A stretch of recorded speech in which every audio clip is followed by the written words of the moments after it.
Baik, kita lanjutkan kajian kita, ta'lim kita surat Al-Baqarah. Saya lupa ayatnya nih, tapi di videonya Pak Rustam itu ayat yang ke-105 terakhir, berarti sekarang 106. Bismillahirrahmanirrahim. A'udzubillahi minasyaitonirrajim. Bismillahirrahmanirrahim. Ma nansakh min ayatin aw nunsiha na'ti bi khairin minha aw misliha alam ta'lam anna Allaha 'ala kulli syai'in qadir. Walama tatkala ta'ana mengecam al-kufaru, siapa orang-orang kafir, fin nasbi, tentang firman Allah, ayat Allah yang dimansukh. Wa qalu, mereka orang-orang kafir berkata, menuduh inna Muhammadan, sesungguhnya Nabi Muhammad Rasulullah sallallahu alaihi wasallam, ya'muru ashabahu, memerintahkan kepada para sahabat, al-yauma, hari ini, dengan suatu perintah, bil amri wa yanha anhu ghadan, tapi besok-besok malah melarangnya. Hari ini haram, besok malah melarang. Hari ini perintah, besok malah larangan. Saat turun ayat yang menghapus ayat sebelumnya, ya, seperti khamar, kan awalnya tidak diharamkan, hanya dijelaskan bahwa dalam khamar itu ada kebaikan, ada keburukan, tapi lebih banyak buruknya ketimbang baiknya. Kemudian larangan tidak melaksanakan sholat dalam keadaan mabuk. Wala taqrabus sholat wa antum sukara. Berarti kalau di luar sholat boleh gak mabuk? Itu ayat belum dimansukh, baru nanti ada ayat yang dimansukh. Ya ayyuhalladzina amanu innamal khamru wal maisiru wal ansabu wal azlamu rijsun min amalis syaitan fajtanibuhu la'allakum turhamun. Saat ada ayat yang memansuh, menghapus ayat yang lain, orang-orang kafir itu ngomong begini, Nabi itu nggak punya pendirian.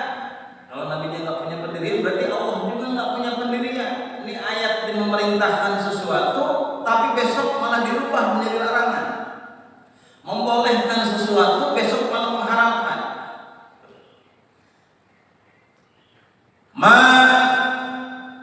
Apa saja, maknya maksartiyah, menjadi syarat. Nansakh min ayat, apa saja yang dimansuh dari ayat-ayat Allah. Ayanuzil hukmaha imma ma'alabdiha awla,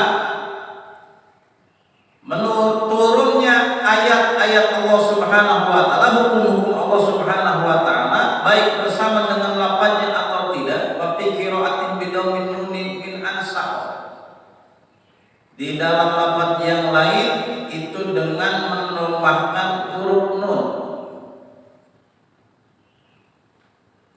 nun sah, ya, dari kalimat ansakh.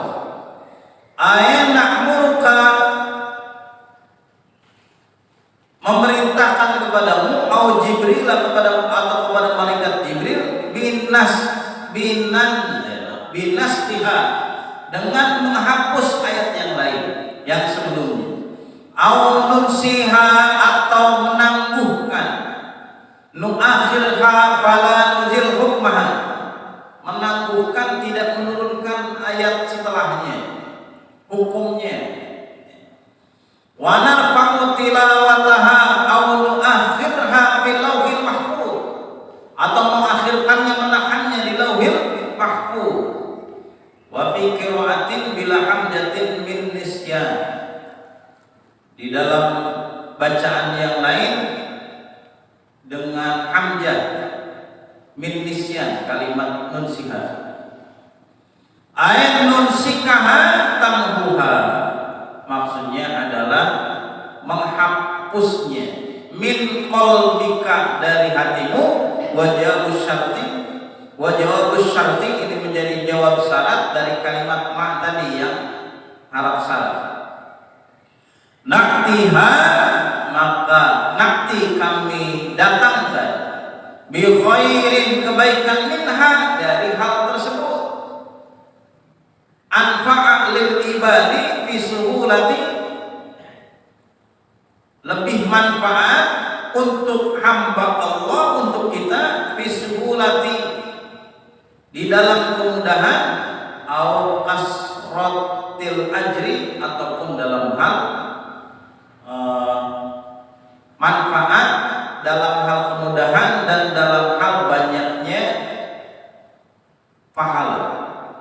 Jadi kalau ada ayat yang memansuh ayat sebelumnya, menghapus hukum sebelumnya, itu semuanya demi kemanfaatan, kebaikan hamba-hambanya, bukan untuk keburukan hambanya. Ya.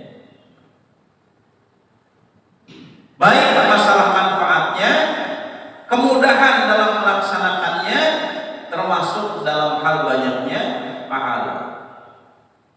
Au misliha, atau yang sama dengan itu, fi taklifis sawabi, di dalam beban pelaksanaan perintah dan pahalanya. Alam ta'lam annallaha, alam ta'lam, tidakkah kalian tahu, annallaha, sesungguhnya Allah subhanahu wa ta'ala, ala kulli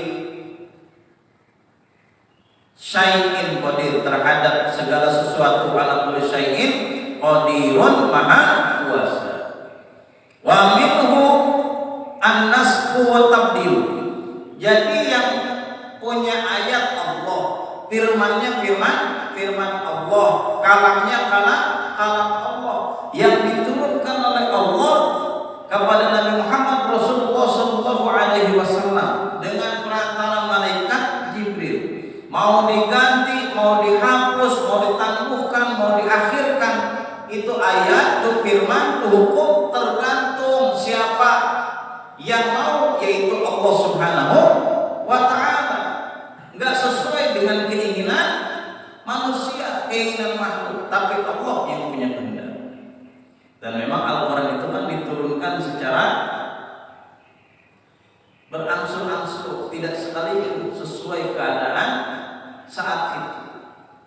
Mungkin belum siap nih masyarakat menerima keharaman dari sesuatu. Kemudian setelah kuat, setelah syariat ini turun sedikit demi sedikit baru diharamkan. Bukan berarti Nabi, malaikat Jibril atau Allah Subhanahu wa ta'ala itu enggak punya pendirian atau pelin-pelan menurunkan hukum seperti yang didulukan oleh orang-orang kafir.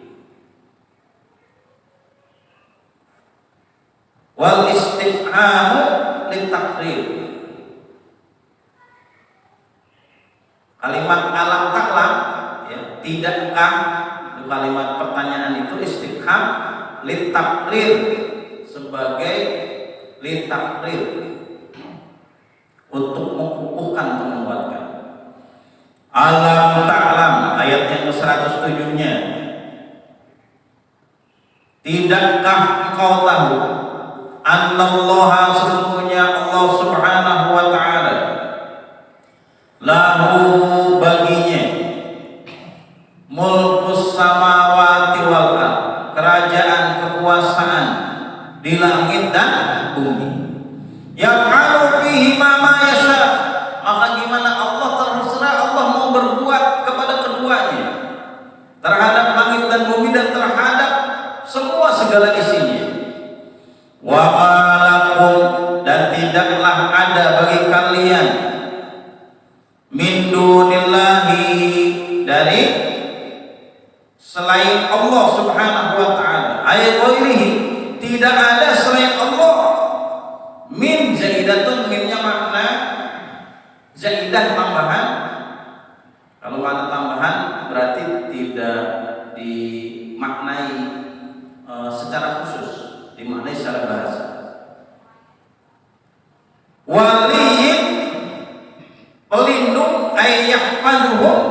pelindung atau penjaga, wala nasir, dan tidak ada penolong.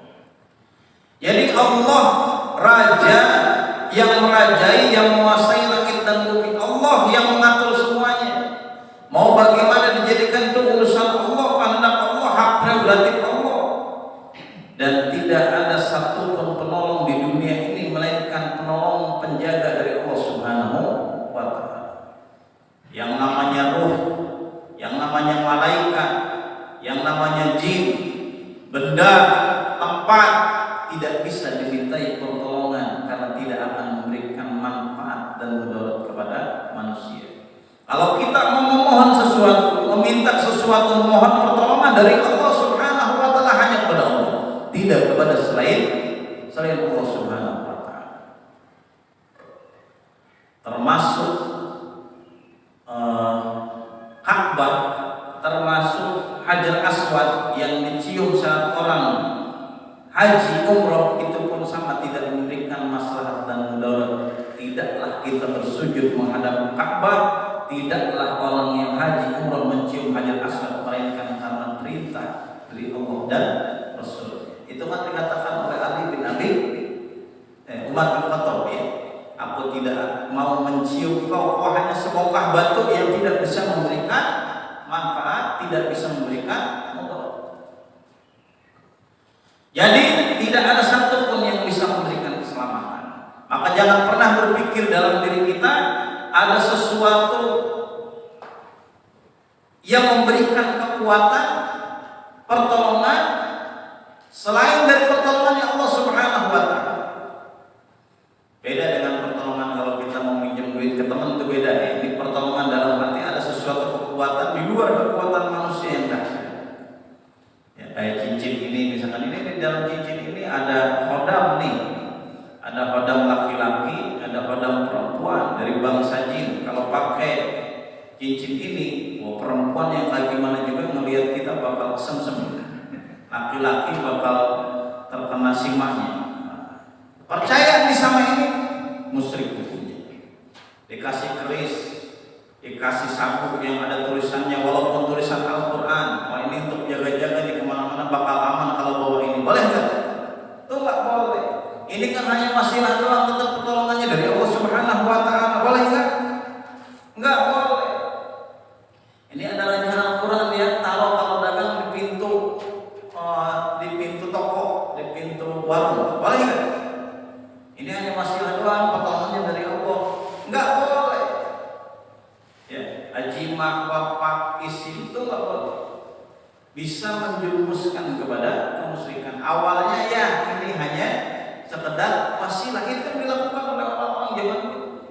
Dibuat patung-patung, dibuat berhala pertama hanya untuk menghormati saja. Tapi setelah yang membuatnya meninggal, penerusnya generasi berikutnya ini nggak paham tentang maksudnya, apakah itu untuk kesenian, untuk mengenang, tapi ujung-ujungnya patung itu disembah, dijadikan Tuhan.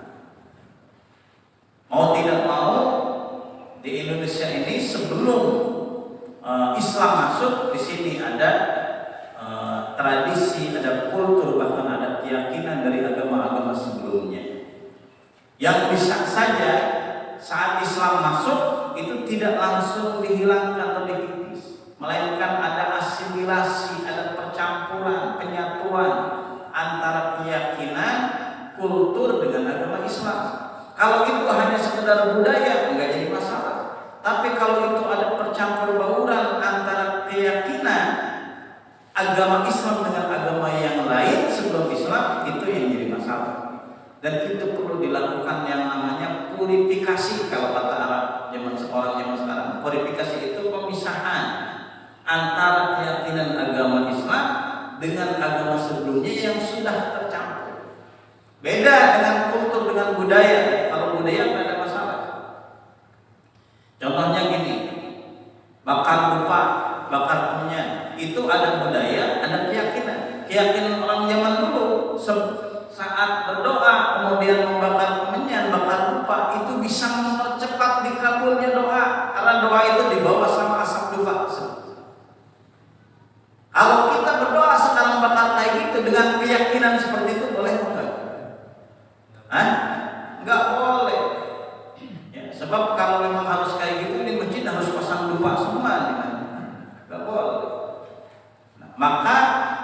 dihilangkanlah keyakinannya, tapi budayanya itu dipelihara. Oh, ini hanya untuk wangi-wangian saja, tidak lebih dari itu. Bikin tumpeng, kalau 17-an kan bikin tumpeng kan, kalau ada acara-acara bikin tumpeng, ulang tahun bikin tumpeng, milad bikin tumpeng. Kalau tumpengnya hanya sekedar untuk makan bareng-bareng habis doa, nggak ada masalah. Tapi kalau tumpeng dipersembahkan untuk sang hyang dan hyang kaluhun leluhur yang sudah meninggal, itu yang jadi kagak boleh. Kalau buat makan doang nggak masalah. Bila perlu tiap pengajian subuh kita pakai tumpeng nih nggak masalah, nggak jadi dosa. Itu harus bahasanya itu purifikasi tadi, ya, dipisahkan, minimal dipahamkan ke jemaah. Oh, ini nih dari syariat, ini hanya budaya, oh ini hanya mitos yang berkembang di masyarakat. Kan banyak begitu itu yang sampai sekarang ini masih tetap diyakini, itu banyak.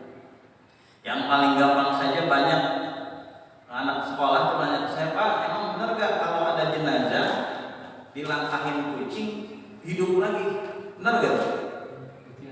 Ya, kucingnya yang hidup, jenazah memang bakal bisa hidup. Walaupun sudah dijelaskan, kira-kira kalau bapak lagi nungguin jenazah sendiri ada kucing lewat, kira-kira deg-degan nggak? Wah, dilangkahin hidup deh, bahaya. Dan itu banyak, ya banyak. Tapi alhamdulillahnya dengan banyak kajian-kajian, banyak ustaz, kiai yang menjelaskan tentang agama, mengkaji ilmu agama, itu mulai hilang, ya, mulai hilang. Contohnya dulu di kampung saya kalau membangun rumah mau naik genteng itu pasti di atasnya dipasang bendera sama pisang, sama koin emas, sama nanas, itu pasti. Kalau nggak dipasang itu yang bangunnya nggak mau. Nanti ada yang kesurupan lah, macam-macam. Padahal mah emang tukangnya pada lapar aja kali ya. Tapi itu jadi keyakinan, ya. Dan sekarang sudah mulai jarang. Makanya di perumahan-perumahan nggak ada yang pakai kayak gitu. Soalnya pengembangnya rugi kalau pakai gitu. Lumayan. Tidak ada satu penolong di dunia ini melainkan Allah Subhanahu wa ta'ala. Maksudnya yamna'u azabahu ankum an atar. Tidak ada satupun penolong dari azab yang akan datang kepada orang-orang kafir. Wa nazala lama sa'alahu ahlu Makkah. Kemudian turun ayat tatkala orang-orang Mekah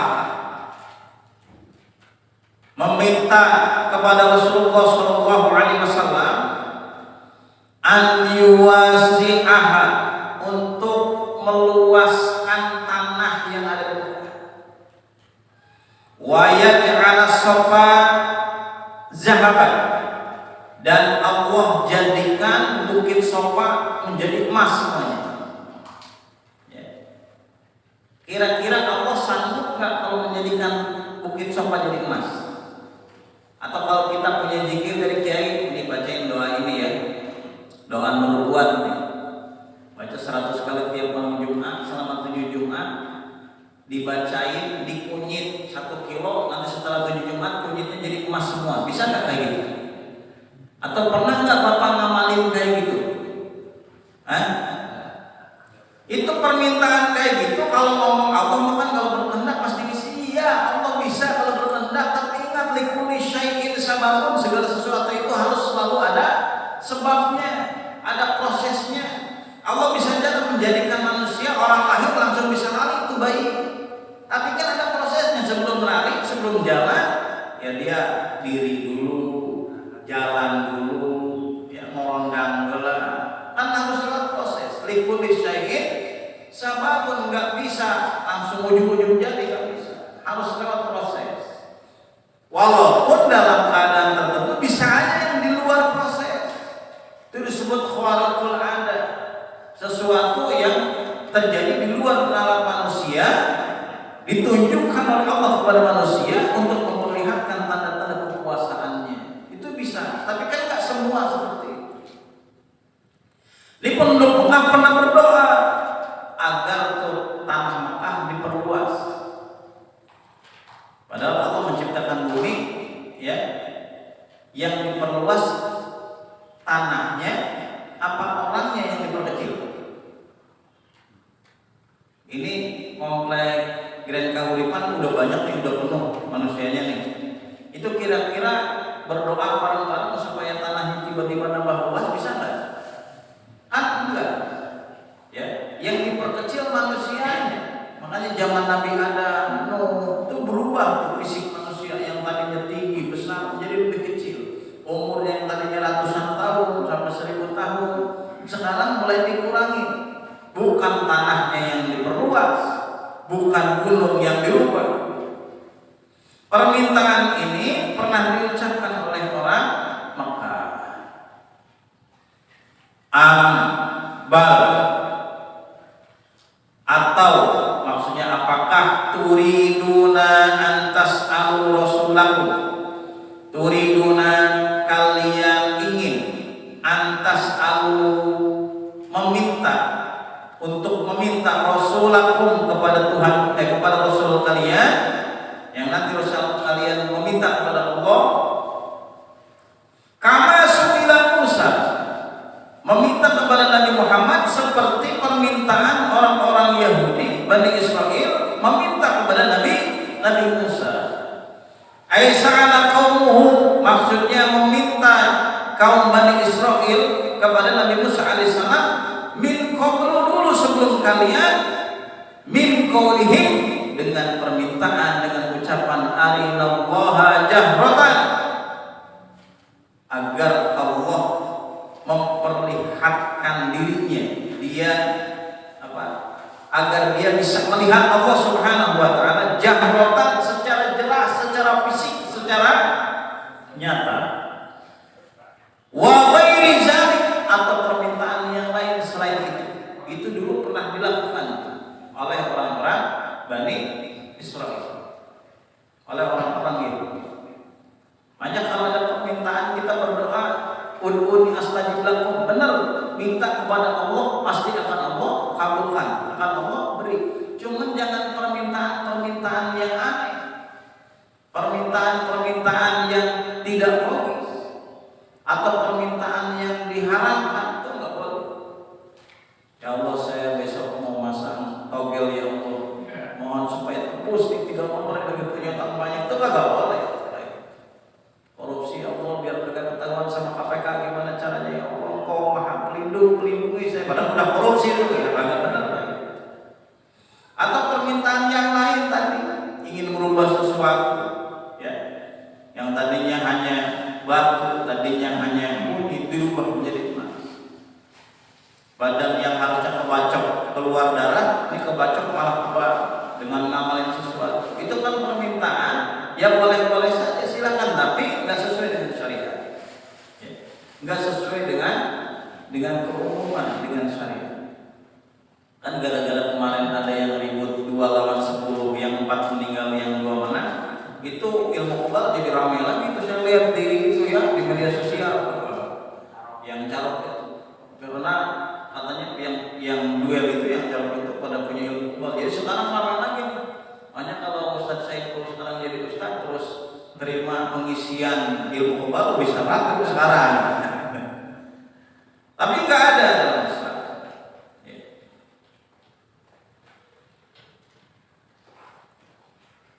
Itu permintaan pernah diucapkan, dilakukan, diminta oleh Bani Israel kepada Nabi Musa alaihissalam. Waman yatabaddalil kufra, waman, dan siapa saja orang yang yatabaddal, menukar, al-kufra, kekufuran, bil iman, dengan keimanan, ay yaqulu badalahu bitarkin nazari fil ayat, dia mengambil kekufuran, tidak mau memperhatikan, tidak mau melihat, merenungkan ayat-ayat Allah, firman Allah al-bayyinat, yang jelas. Waqtirahi ghairiha, dia malah memilih yang lain, jalan yang lain, ajaran yang lain. Faqad dhalla sawa'as sabil, faqad, maka sungguh, ya, dhalla, telah tersesat, qad